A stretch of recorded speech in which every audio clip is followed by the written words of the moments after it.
ये एक block diagram है सीआरओ का। इससे पहले कि हम ब्लॉक डायग्राम को डिस्कस करें, we will just find out what is CRO. CRO क्या है और वो हमारे लिए क्या करता है। मल्टीमीटर, जैसे कि अभी तक आपने पढ़ लिया है और आपने यूज भी किया होगा मल्टीमीटर। मल्टीमीटर से हमें वोल्टेज मिल जाता है, we can measure current and we can measure resistance. Similarly CRO से हम वोल्टेज मेजर कर सकते हैं, करंट मेजर कर सकते हैं, लेकिन इनडायरेक्टली हम मेजर करते हैं। सीआरओ से हमें एम्पलीट्यूड ऑफ वोल्टेज तो मिलता ही है, इसके साथ साथ हम वोल्टेज का वेव शेप भी देख सकते हैं। The wave form is visible, जो कि हम मल्टीमीटर में नहीं कर सकते हैं। Very easily I can measure the frequency using CRO. Multimeter से भी कर सकते हैं। The only advantage of using CRO is we can know the wave shape.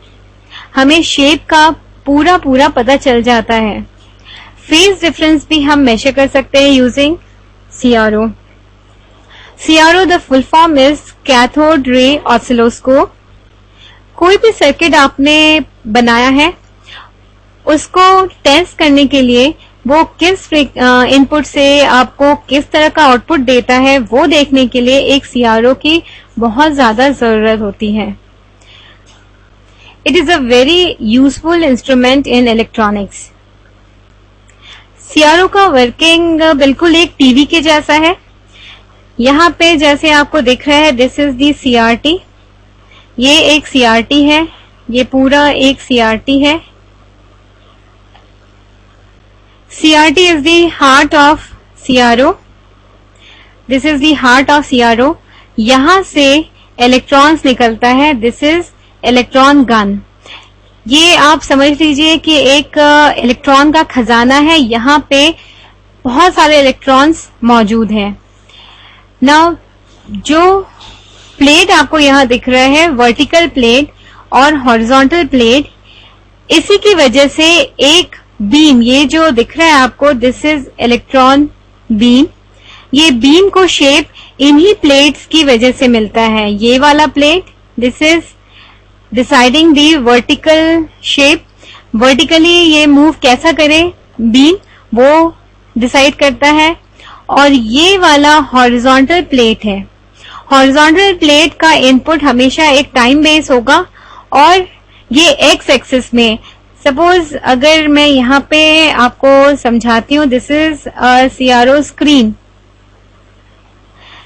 ये इसको फ्रंट से हम देखेंगे तो ये इस तरह का कुछ दिखेगा। तो जब एक बीम को, जब हॉरिजॉन्टल एम्पलीफायर का आउटपुट हॉरिजॉन्टल प्लेट को दिया जाता है, इसकी वजह से जो बीम है वो बस यहां से यहां और फिर वापस यहां, फिर यहां, फिर तुरंत वापस जाता है। धीरे धीरे वो आगे बढ़ता है और बहुत जल्दी वापस चला जाता है to take the information in the next cycle. अब हम एक एक करके सारे ब्लॉक्स को देखते हैं। This is the block diagram. तो इनपुट इज अप्लाइड हियर। जो भी इनपुट है जिसको हमें मेजर करना है और जिसका वेव फॉर्म, वेव शेप देखना है, वो हम इनपुट यहां से अप्लाई करते हैं। जो इनपुट है वो सबसे पहले जाता है वर्टिकल एम्पलीफायर में। वर्टिकल एम्पलीफायर, अगर इनपुट बहुत छोटा है तो उसको कंपैटिबल बनाने का काम एम्पलीफायर का है, वो थोड़ा सा उसको बड़ा कर देगा। इसके बाद output of a vertical amplifier is given to a delay line. Delay line का आउटपुट है वो जाता है वर्टिकल प्लेट को, जैसा कि आपको यहाँ दिख रहा है। वर्टिकल प्लेट में जितना भी वोल्टेज आएगा, सपोज यहाँ पे ज्यादा वोल्टेज है, पॉजिटिव ज्यादा है, तो इलेक्ट्रॉन ज्यादा ऊपर वाली प्लेट की तरफ आएगा। अगर पॉजिटिव ज्यादा यहाँ पे है तो इलेक्ट्रॉन्स नीचे की तरफ मूव करेगा। अगर ऊपर वाला नेगेटिव है तो इलेक्ट्रॉन बीम रिपेल होगा, और ये वाला नेगेटिव ज्यादा है तो यहां से रिपेल होगा और ऊपर की तरफ शिफ्ट होगा। तो इसी तरह से हमें एक voltage, whatever is the voltage according to that magnitude, यहाँ पे बीम ऊपर या नीचे होगा। नाउ डिले लाइन की क्यों जरूरत होती है? Delay line is there to give a delay. Now आपको लग रहा होगा कि डिले की क्यों जरूरत है, जितना फास्ट हो काम उतना अच्छा है, लेकिन यहाँ पे डिले की जरूरत इसलिए है क्योंकि आप गौर कीजिए कि वर्टिकल एम्पलीफायर का जो आउटपुट है ये डायरेक्ट वर्टिकल प्लेट को जा रहा है, जबकि अगर डिले लाइन नहीं होता तो ये, अगर डिले लाइन को हटा दिया जाए तो ये वर्टिकल प्लेट का एम्पलीफायर का आउटपुट डायरेक्ट प्लेट को जाएगा, ठीक है। और आप इस तरफ देखिए, वर्टिकल एम्पलीफायर के आउटपुट के बाद यहाँ पे क्या हो रहा है, यहाँ पे पहले ट्रिगर सर्किट में जाएगा। Trigger circuit will give a trigger to the time based generator. Time based generator, the output of a time based generator is a sawtooth. Sawtooth मतलब कुछ इस तरह का वेव फॉर्म, इस तरह का वेव फॉर्म, ठीक है। तो why the name given to this is sawtooth, because it looks like a hacksaw। तो हेक्सॉ के टूथ की तरह ये दिखता है, इसीलिए इस तरह के वेवफॉर्म को हम सॉ टूथ कहते हैं। सॉ टूथ जा रहा है हॉरिजॉन्टल एम्पलीफायर को, जहां पे ये एम्पलीफाई होगा, और ये जो सॉ टूथ है ये जाता है हॉरिजॉन्टल प्लेट को। एक्चुअली जब हमें एक वेवफॉर्म यहाँ पे विजिबल, स्क्रीन पे विजिबल कराना है, तो हमको ये जरूरत है कि वर्टिकल प्लेट में इनपुट और हॉरिजॉन्टल प्लेट में इनपुट एक साथ ही आए। अगर वो अलग अलग आए तो सिंक्रोनिज्म नहीं हो पाएगा। तो to make both the plate synchronized, हमने यहाँ पे एक डिले लगाया है, और डिले इतने ही टाइम का लगाया है जितने टाइम में हॉरिजॉन्टल प्लेट में ये वाला काम हो रहा हो, प्लस ये वाला काम हो रहा हो, प्लस ये वाला काम हो रहा हो। इतना टाइम, जितना टाइम यहाँ पे लग रहा है उतना का डिले हमें यहाँ पे देना है। इससे हमारे दोनों ही इनपुट एक साथ ही पहुंचेंगे दोनों ही प्लेट्स में, और हमारा output will be synchronized. Now I will try to explain to you कि what is the significance of this sawtooth। Horizontal plate को हमने sawtooth क्यों दिया है? यहाँ पे मैंने आपको एक्सप्लेन किया था कि वोल्टेज, ये बीम धीरे धीरे करके इस तरफ आएगा, फिर तुरंत इधर जाएगा, फिर धीरे धीरे धीरे धीरे करके इधर आया, फिर तुरंत वापस चला गया।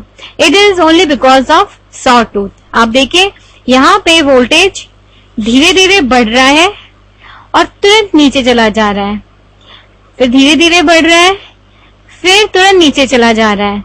तो ये वाला जो टाइम है जहां पे ये बढ़ रहा है, we call it as tracing time, tracing. और जहां पे बीम वापस चला जाता है, मतलब यहां से यहां तक का time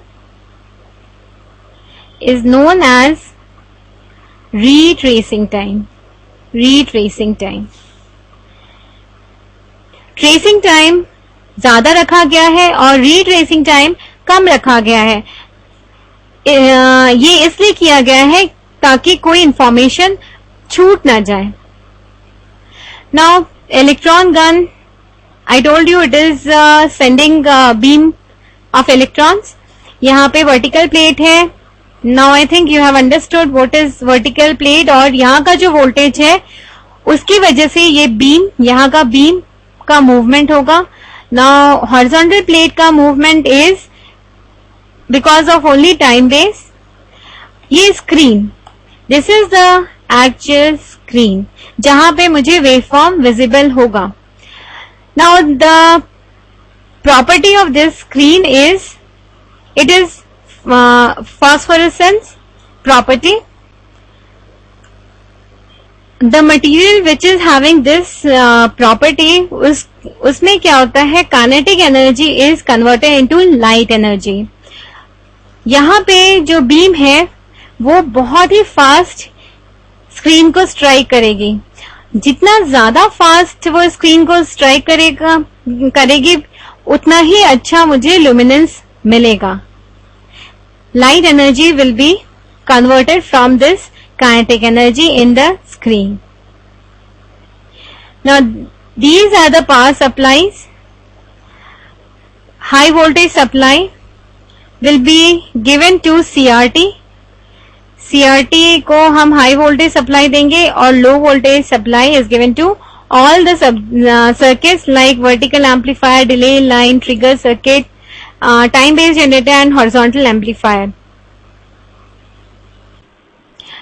Now we will see how a CRO can be used to measure amplitude, frequency and phase shift. Now we will see how a CRO can be used for voltage measurement. The CRO screen I have shown, it is containing the scales. इसको जो screen आपको दिख रहा है और ये जो partitions मैंने दिए हैं, डब्बे डब्बे जो बने हैं, they are known as graticules. इसको हम ग्रेटिक्यूल कहते हैं। These are graticules and they are equally distant.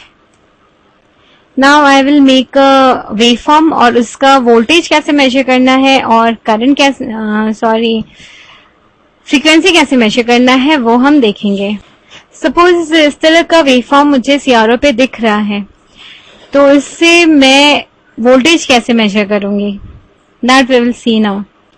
CRO के फ्रंट पैनल में एक नॉब होता है, वोल्टेज पर डिवीजन नॉब। वो इस तरह का नॉब होता है जिसमें एक डॉट सा रहता है। आप यहाँ पे देखिए डॉट कहाँ पे है। अगर डॉट 2 को पॉइंट कर रहा है तो माई स्केल मल्टीप्लायर विल बी, अगर ये डॉट 2 को पॉइंट कर रहा है तो मेरा multiplier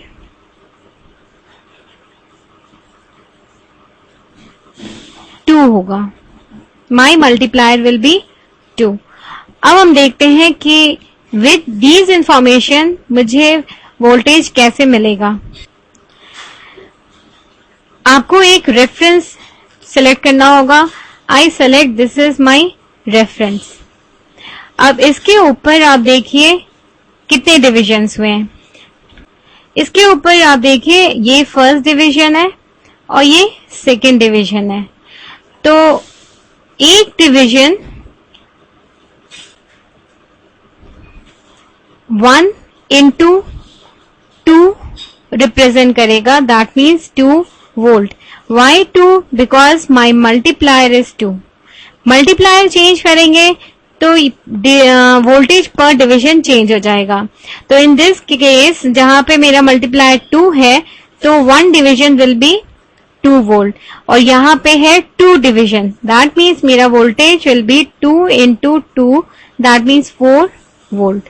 4 volt is my peak value. Peak to peak will be twice this, क्योंकि पीक टू पीक में आप देखिए 1 1 2 3 4 4 into 2 4 into 2 that means 8 volt will be peak to peak voltage. Suppose मेरा मल्टीप्लायर 2 की जगह पे 10 है और मुझे स्क्रीन में amplitude wave form is shown like this, तो मेरा output will be 2 into 10, that means 20 volt will be my peak value. ठीक है। Now we will find out how to measure frequency here.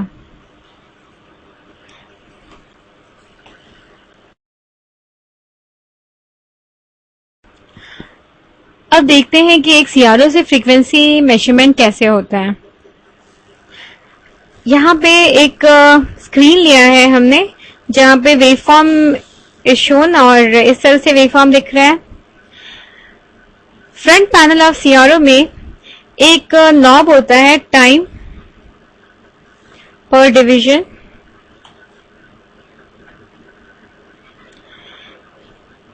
ये नॉब जहां पे point कर रहा है वो मेरा मल्टीप्लायर होगा फॉर दिस।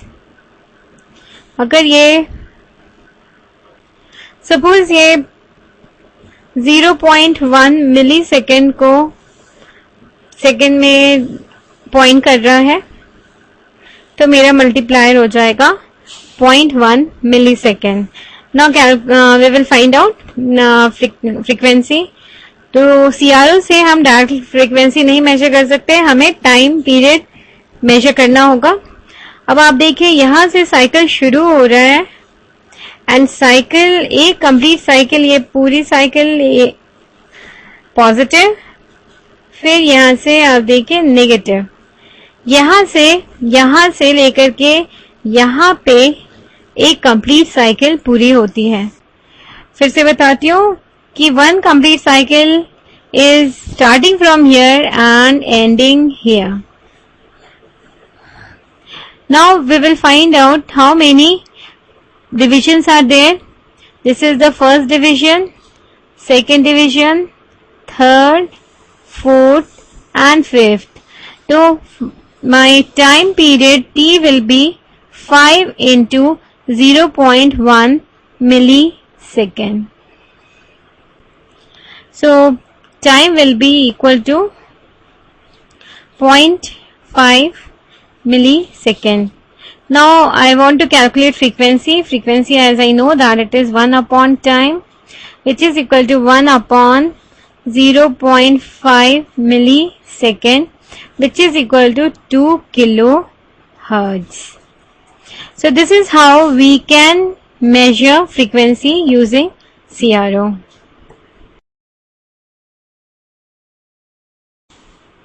अभी हम फेज डिफरेंस मेजर करेंगे using CRO. Phase difference we will measure using CRO. Now there are two inputs. एक इनपुट हमने दिया है एक चैनल को और दूसरा इनपुट दिया है दूसरे चैनल को।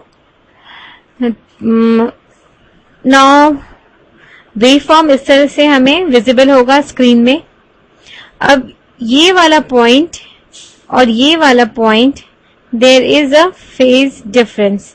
अब इन दोनों का जो डिफरेंस है that is phi t.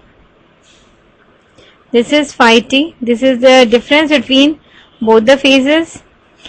Now the phase difference between both the signal will be given by the formula phi t into 360 degree.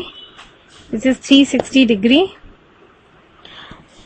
upon t, where this time t is the time period for one cycle.